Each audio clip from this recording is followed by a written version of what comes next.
Diengo Razzona, responsable prima bébé. Fitfitkana tokana ho an'ny zazakely sy ny ankizy. Dia amin'ity taona ity zany amin'ny asabotsy ny fotoana amin'ny tahalarariasina 31 mai io manomboka amin'ny 7 ora maraina ka hatramin'ny herin'ora hariva. Ny hetsika izay atao moa zany izay ataonay isan-taona dia misy varotra fampiratiana entana zazakely amin'ny vidiny mora be zany eo amin'ilay hetsika io. Ankoatran'izay ihany koa misy torohevitra izay iarahana amin'ny pédiatra sy psychopédagogue, izany hoe ray aman-dreny zany afaka tonga ao amin'ny toerana io maka torohevitra mahay mampifoana daholo izany zavatra rehetra izany. Ny fidirana ao amin'ny hetsika ihany koa dia mahay mampifoana ihany koa, tsy misy vidim-pidirana fa afaka tonga daholo tsika ray aman-dreny.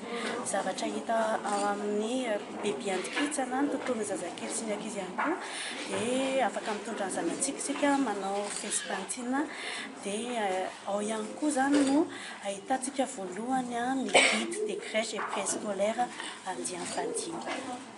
Hoentina hanampiana ny ray aman-dreny amin'ilay mitady crèche fa eo ihany koa ilay ray aman-dreny hipitra mpianatra voalohany amin'ity taona 2024 ity.